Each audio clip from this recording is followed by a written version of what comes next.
So this is the second journal I'm sharing today. This is a purpley one.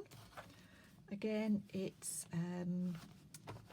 sorry, I don't think I gave you the measurement of the last one, but they're all much the same. They're 5.5 by 8 or thereabouts. Again, it's single signature. This time I've used some Stamperia paper over fabric, over canvas fabric. It's a bit sari again for the tie, just very simple. I've got a Tim Holtz book plate on this one, and I've just put some of the pattern paper behind that so you can see a bit of a bump here, but that's because of the pocket, the way the pocket is. So in here we have got a tag. It's a vintage photo. The pocket is a little bit tight on this one. I actually realised that, but not sure I can do much about that now. So just keep that in mind, but it's fine. This is a vintage book page, some writing. This is a postcard, and in the back we've got a large document from 1927.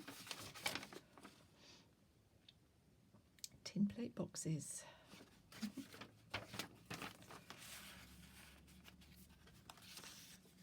This is just a little bit of paper. Oh, I got this out of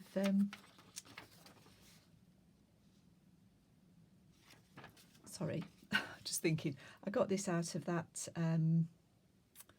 sort of old, I'll get my words out in a minute, Royal Road Book of England. I put some pages in quite often because I just find it fascinating, and this was the beginning, and I liked the little English village in there, so that's that one. And then to go with that, a bit of vintage map in there. Again, I liked it because the colours sort of picked out here. This is some fussy cutting. In this page, or in this pocket, I've got some French embroidery paper, page from a French embroidery magazine, and a journal card that I've made. I've put a few blue tits in this one. It's not really a theme, but they sort of go together. Little torn image there, and I've clipped in here another journal card made with the hydrangea image, and this is a little photograph of Shakespeare's house, quite an old image. That's some ruffle. This is an envelope decorated with a little bit of snippet there, and inside there's a letter from 1909.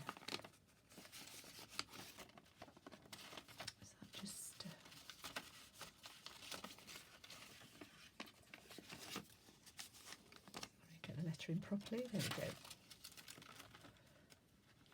Just fits over the page like so. This is the dogs from that cigarette card album. And on this side there's a receipt, two receipts I guess.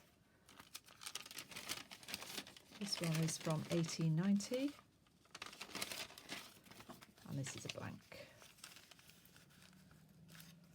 Got a fabric page in this, some Battenberg lace, cut down from an old table runner or tablecloth. In this pocket I have got a page from 1877. This is a sort of Victorian scrapbook that was falling apart, sort of cross between a scrapbook and an autograph book. So that's in there, and this little baby.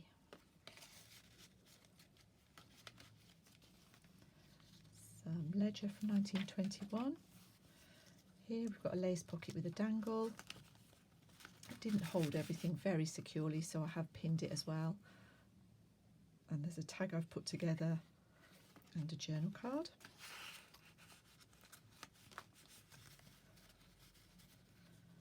It will stay in there, but I just added that as a bit of extra security on there. And on this side, there's a photograph from the 1940s.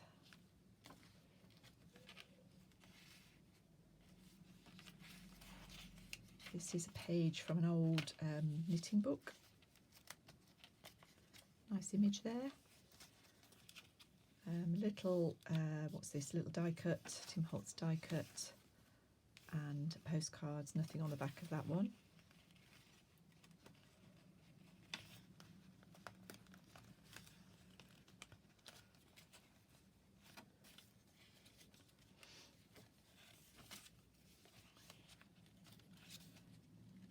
This is from an old ledger as well, same ledger, different type of page. This is also old vintage ledger paper. In this pocket I have got just a scrap of vintage ledger from 1942 and the Harebell Flower Fairy. This is the centre. There's a flower fairy on this page. This is ledger paper, blank. There's a little bit of lace and sari silk down the side there.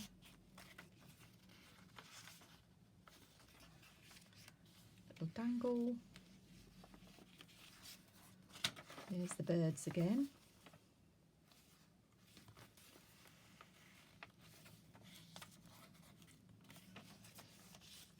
This pocket I have a 1907 receipt and a postcard that is written this time. You can't see the date on this, but it's a halfpenny stamp, so that's the very early part of the last century.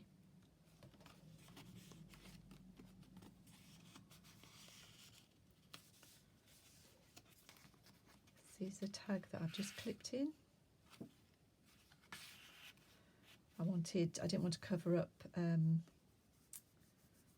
these names on this page. These are Victorian flower painters, a list of Victorian flower painters.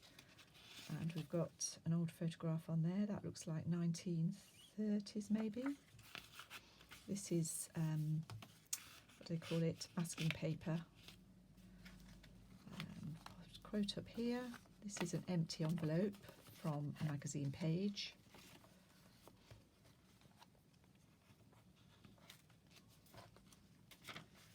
A little bit of decoupage. On this side I have a document, no date on that one, but these I think were around 1930. They were all the same. Sort of a job lot I got really.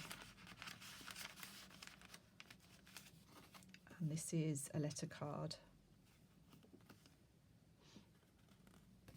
Or part of it, there we go. Dear Aunt Edie, 1952. I like that we've got the, get that in straight, we've got the purple writing on the document and then the stamp. This is the other side of the fabric page, some note paper and a little piece out of the cigarette album. A bit more fussy cutting. Here I have got a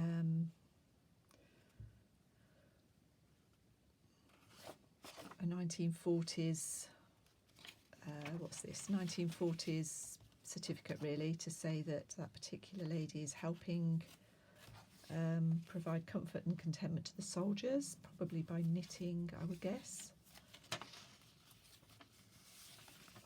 This is just a piece or a French book page, quite old French book page, and this is 1903, page from a book from 1903.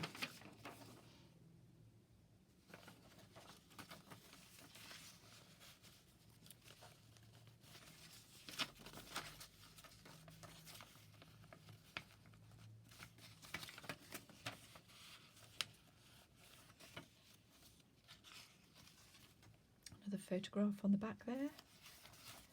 Here we've got magazine page. That's from an old Good Housekeeping magazine. And this is a document from 1932.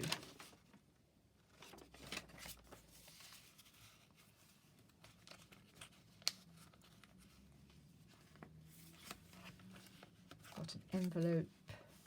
I've attached it this time.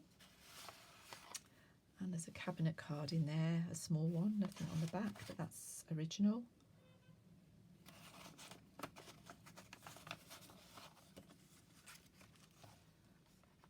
Just there to help keep it shut.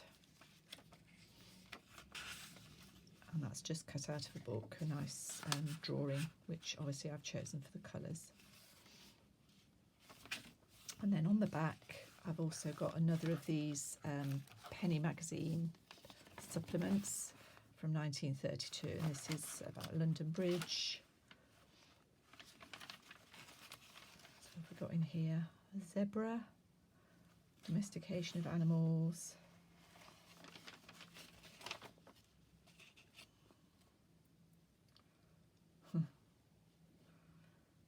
And something about colonies in there, which is, if you watch the last one, this is what I'm saying about this magazine wouldn't necessarily be completely politically correct today, although I wouldn't, I have sort of censored some of them and thrown some of them away.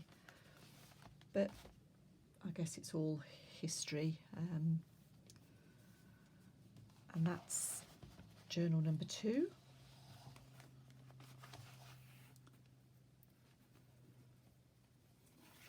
Thank you so much for watching, and I'll be back with another one shortly.